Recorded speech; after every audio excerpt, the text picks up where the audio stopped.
The other day, I talked about a story from the bygone days, the pre-internet days, about a shooting that took place at a mall just outside of Atlanta, which is my hometown. Well, it was my hometown. It was the town that I was born in and grew up in. It's not my hometown any longer, but I was living in Atlanta and attending college when this shooting occurred, and I remembered it, and I thought this event has all but been forgotten, but there were a couple of very strange details which I went over in the video from the other day. And if you haven't seen that video yet, I suggest you start with that one. And I didn't think there was going to be a part two, but I did a little bit more digging, and there really is not much about this whole story on the internet that I could find. But I did find something else that was interesting, to say the least, about this story, and I'm about to share it with y'all now. This is a story from, again, April 25th. I thought that was the date that the shooting happened, but I'm guessing now that the shooting must have happened the day before. So he was, this man was released from a mental hospital on Monday, and I think the shooting took place on Tuesday, and now this is saying what happened on Wednesday. So, and some interesting stuff here. So I'm not going to rehash the things that I said, the observations that I made in the video from the other day. Let's just pick up where we left off. So this story from the UPI archives, dated April 25th, 1990, the day after, I believe it was, the shooting that took place at Perimeter Mall in Atlanta.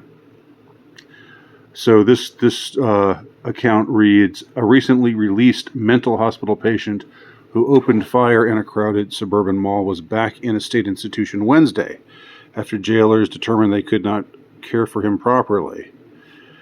DeKalb County jail office officials, DeKalb County was the county that I grew up in. I attended DeKalb County public schools through the 10th grade, after which I was privately educated. But just some autobiographical details there that you may or may not be interested in. DeKalb County jail officials transported a 31-year-old gunman to Central State Hospital, a mental institution in Milledgeville, Georgia. Milledgeville is known for having a large mental institution. So I guess it's called Central State Hospital. That's kind of a generic-sounding name, but I just know that it's a well-known institution. So they sent him there the day after he committed this mass shooting, and 2 days after he was discharged from a mental hospital in Atlanta, where, again, he was given this note saying that he was homicidal and suicidal, and he just happened to be carrying that note in his pocket on the day when he committed this mass shooting, where he got dressed up in a businessman suit and went to Perimeter Mall and shot a bunch of people and killed one. Strange stuff. So here's where it gets stranger. Police identified the man as Reginald Mormon of Anniston, Alabama, but he carried papers identifying him as James Calvin Brady, 31, of Atlanta. Okay, well, where he lived, he obviously he was living in Atlanta at that time. That's not the issue. But two different names? They identified him as Reginald Mormon of Anniston, Alabama, but he also carried papers identifying him as James Calvin Brady, an entirely different name. Look, I know people change their names sometimes. I know it happens. But this is weird. He's got two different names. And of course, I can't help but think of Alec Heidel, better known as Lee Harvey Oswald. This just adds fuel to my conspiracy theory. And it's not really a theory, but it's just sort of like I have questions about the peculiarities of this case. So they identified him as Reginald Mormon, even though everything that had been in the press before about him and official papers about him identified him as James Calvin Brady. So then we have this brilliant statement made by a cop, of course. The very nature of what he did would indicate there's a problem with his mental capacity, said Captain William Bishop. He needed the kind of help he can't get here. So they sent him to this mental institution in Milledgeville because they couldn't help him in the mental institution in Atlanta, so they just let him out. And so the very nature of what he did would indicate there's a problem with his mental capacity. What do you mean? Like, does that mean everybody who commits murder is mentally ill? Captain William Bishop, is that what you mean? Bishop said he eventually expects to see the man back at the jail. Back at the jail. Jail. Not prison. Jail. That's weird. At some time he's going to have to answer for the crime, Bishop said. Okay, so they took him away because he was mentally ill. And again, he'd been in a mental institution and had been discharged and then committed this mass shooting.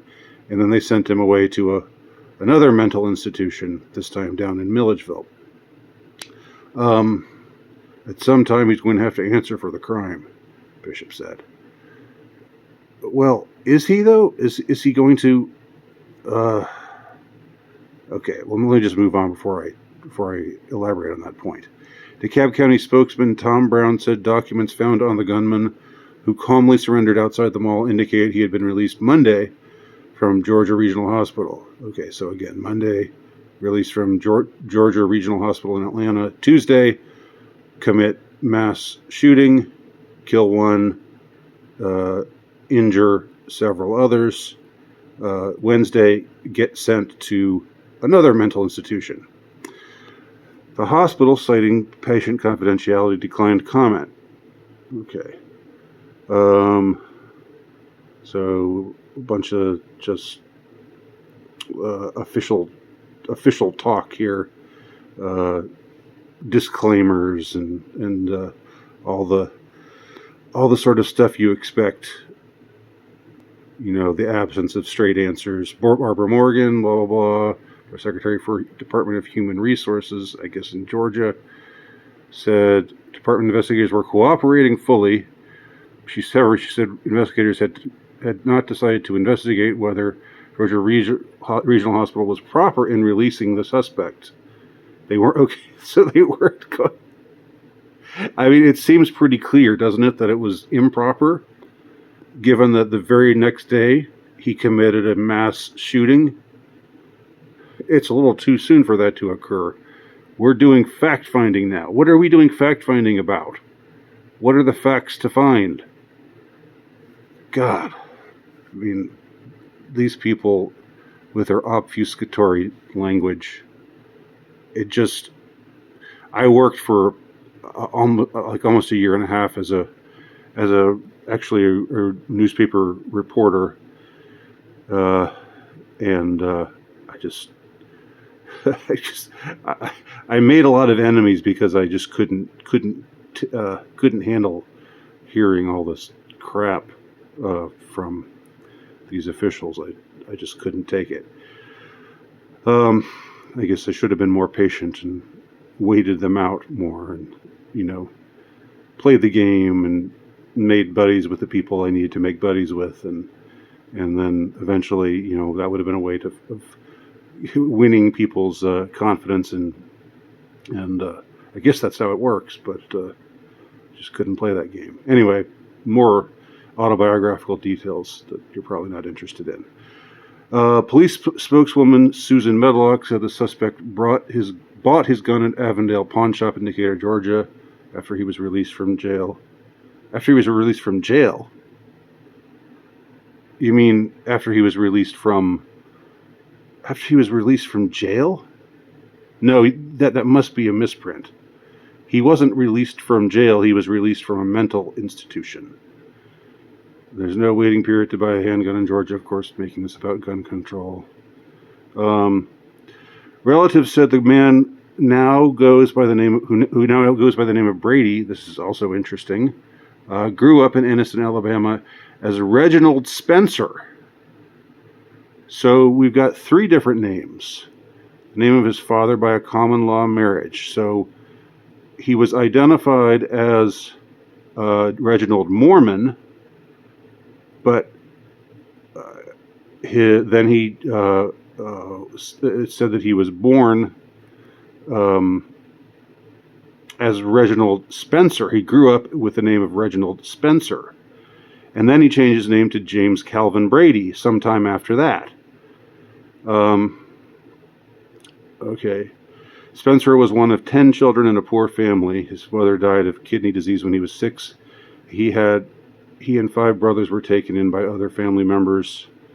He left Anniston at the age of 15 or 16. Wish they would tell us how they knew that. Relatives. I guess we're talking to relatives.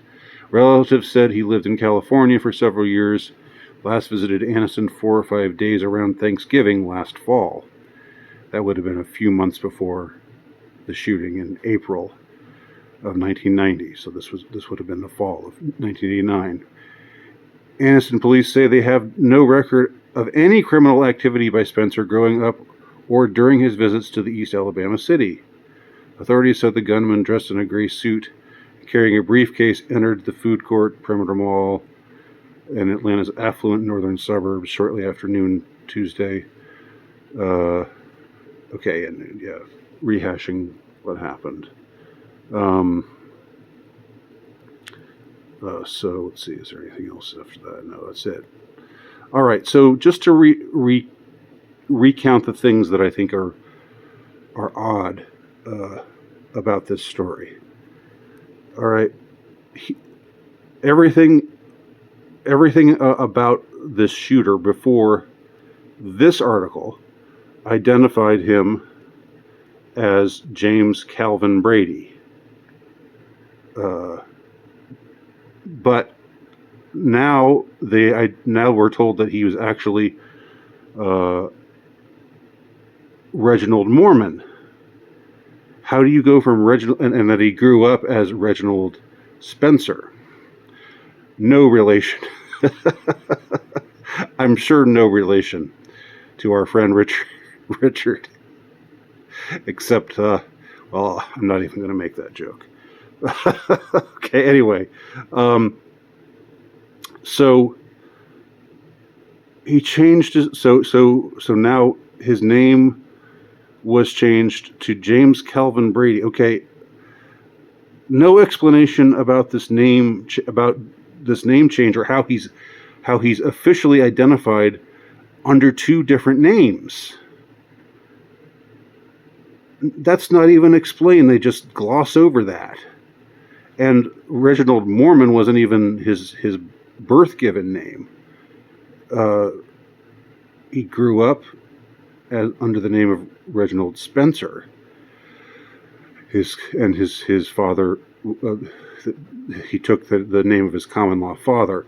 So it's not so unusual, in the case of, I guess, growing up in a divorce situation, or something like that for your surname to change. But that's not so much what interests me. What interests me is going from Reginald Mormon to James Calvin Brady, and having both of those names still be officially how you were officially designated. That's not typical, and nothing in this article speaks of why this happened. Now, again, the other day I was, just asserting some hypothetical scenarios, and I'm not going to rehash what I said the other day, concerning the fact that he said he had an electronic device, also identified as a chip.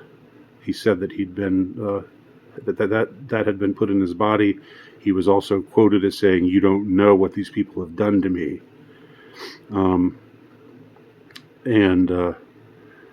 What's that about? Who's he referring to there? Of course, we're just supposed to think that he's just schizophrenic, and this is all just a scenario, that doesn't have any basis in reality. But how do we know that? What is he referring to in any case when he says that? But if one were to assert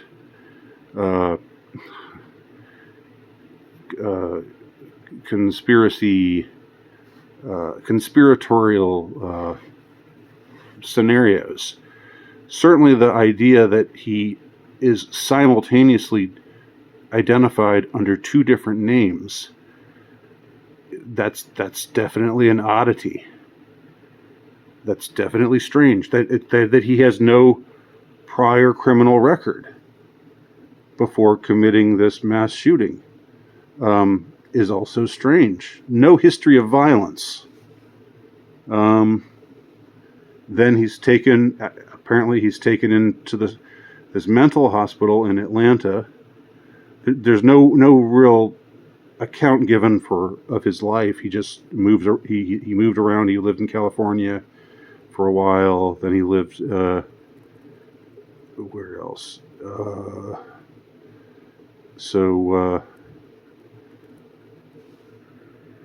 He visited his hometown of Anniston last fall.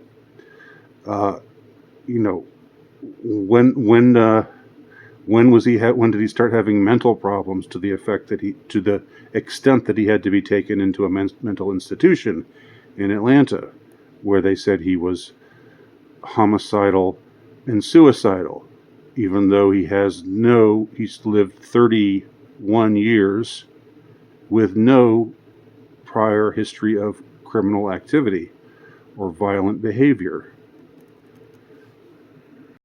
So having two official names at once is definitely sus, like the kids say.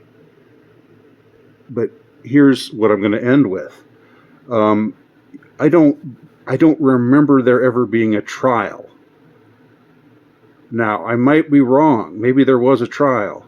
But if there was a trial, you'd think that there'd be some archived article, maybe from later that year, in 1990, where they recall, or they release him from Milledgeville and bring him into court in Atlanta at the scene of the crime and bring charges against him, and where he either pleads not guilty by reason of insanity or something else, and we see this. That would be the normal course of events, but the story just disappears. The trail goes absolutely cold after this. Man sent to mental institution for unknown reasons. Man discharged from mental institution, even though he's said to be homicidal and suicidal, even though he's never apparently been involved in any violent or criminal activity before. Next day, man buys gun and shoots up a mall. Day after that, man is sent to another mental institution, and then nothing. Nothing. That's not ordinary. That's not typical. That's not. There should be more. There should be more of this story, but it just disappears. Everything about this shooter and everything about what happened just vanishes. And people just forget and go on with their lives. Nobody says, remember that shooting? Was that guy ever sent to trial? The one who did it? Oh, you mean the one who was identified by two different names and was in a mental institution and said he had a chip in his body? Strange stuff. Anyway, let me know your thoughts below.